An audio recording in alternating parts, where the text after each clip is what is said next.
There's something distinctly American about standing on your own land, surrounded by quiet woods, the faint crack of a 9mm echoing off the hills until a woman in yoga pants and a son it tries to sneak under your fence, yelling, "This is a gun-free zone." That's when I realized Linda Harper wasn't just a meddling neighbor. She was a bureaucrat's dream enforcer, and she'd set her sights on shutting down my shooting range. 3 months earlier, I'd left behind the chaos of military life for 10 acres of rural calm and a business that felt right. Ironwood Training Center, a certified, fully licensed firearms school. My mission was straightforward: teach folks how to handle guns safely, with discipline and common sense. What I didn't expect was a homeowners association packed with retirees, hobby farmers, and one woman who thought her clipboard was a badge of supreme authority. I first met Linda clutching a green water bottle, eyeing my driveway like it had personally insulted her. I waved. She glared. No words, just vibes. I pegged her as the HOA type obsessed with mailbox colors or holiday lights. Then came her letter, slipped into an envelope that reeked of lavender and spite. "Dear Mr. Cole," it read, "while we value your service, your firearms active ties disrupt our serene community. Cease immediately. Sincerely, Linda Harper, HOA President." I laughed so hard I nearly spilled my coffee. My active ties were legal training sessions for CIV cops-to-be, and even a grandma learning to grip a revolver. I had permits, safety protocols, noise reports, and a rock-solid liability waiver. But Linda didn't care about facts. She wanted control. Ignoring her was a mistake. It's like tossing a match into dry grass.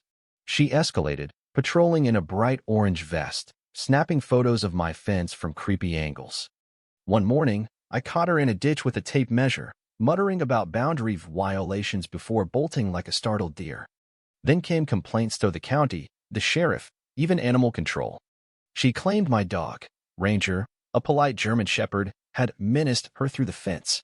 The deputy who responded scratched Ranger's ears, took a photo, and sighed. Her again. So, it wasn't just me. I decided to have fun. I posted her letter online with a pic of her wielding that tape measure like a sacred artifact. The internet loved it. Memes, comments, even a cartoon of Linda ziplining onto my land with a cease and desist banner. Someone asked to name their rifle after her. I said go for it. Linda didn't find it funny. She doubled down, collecting signatures to close my range, and calling the local paper, claiming I was firing machine guns near kids. Spoiler, I wasn't. Facts were as welcome as a vegan at a butcher shop. The real showdown came mid-class. Linda rolled up in her hybrid SUV with 3 HOA sidekicks. Let's call them the Harper Squad. They stormed out, one pointing a trembling finger, shouting, "You're ruining our peace." I pointed to my permits, laminated and mounted like trophies. "Licensed business," I said. "You're trespassing." Linda's face went tomato red. She yelled about calling the mayor. A student, a mom who just learned to load a magazine, offered to walk them out. I said not as was too good. Cops came, called by both sides. The officer, a guy I'd trained, glanced at my paperwork and told Linda, "Ma'am, this is legal and protected. You're interfering." She ranted about kids, trauma, and war sounds. He had my safety set up and said, "You live near a range. Maybe move." Linda looked like she'd been hit with a rolled-up constitution. That night, I added more cameras, sensing Linda might go rogue. I wasn't wrong. 2 days later, a letter arrived from her cousin, a lawyer named Greg Harper, whose legal wins included suing someone over a too-tall shed. This wasn't just a spat, it was about freedom, about not letting one person choke a business with red tape. I wasn't some quiet gardener. I was ready to fight, maybe with a touch of mischief. I hired Sarah Klein, a lawyer with a knack for shredding nonsense. She dug up every HOA rule, state law, and county code proving I was golden. She also found Linda's complaints were a mess, one about noise, another claiming I had no permit, despite my certification staring her down. Sarah's response was a masterpiece of sarcasm and legal slams. Meanwhile, Linda went full PR blitz, plastering flyers with sad puppies and slogans like "In the noise, save our calm." I turned one into a dartboard and mailed another back with "Nice fought." A retired cop student, Marcus, suggested a video explaining Ironwood's safety focus. We posted it online. It blew up. A gun channel shared it, and suddenly I had thousands of followers and offers to send Linda gag gifts. She countered with a secret HOA meeting, but my neighbor Tara, who once mistook a raccoon for her ex, snuck in. She reported Linda's PowerPoint. Slide 1. The threat next door. Slide 2. Fighting back. Slide 3. Yoga retreats. They voted to fine me due law 500 daily. Sarah laughed and demanded their legal basis they had none. I paid the first fine in pennies, wheeled to their office with Sweet Home Alabama blaring. Linda nearly collapsed. 2 board members clapped. Then, betrayal.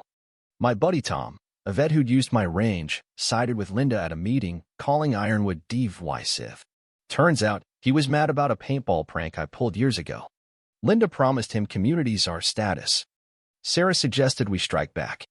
We filed a harassment claim against Linda and uncovered her unpermitted candle side hustle. We sent her a legal letter, mirroring her style.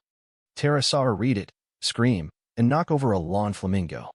Ironwood became a cause. Locals signed up, vets sided, and one lady brought brownies, saying she was done with Linda's tyranny. Ranger got a deputy's badge. At the final HOA showdown, Linda's speech about being a peace martyr flopped when they played footage of her sneaking onto my land in a bathrobe and slippers, trying to jimmy my shed. She froze. The room laughed.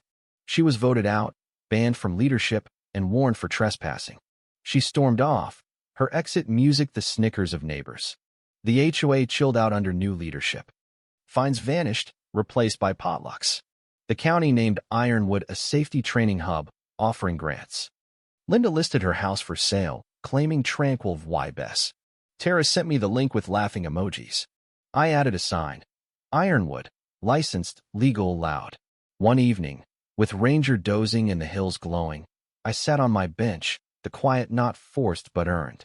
Freedom's pricey paperwork, pennies, and a showdown with a wannabe dictator. But when you win, you get peace, a loyal dog, and a neighborhood that finally gets it.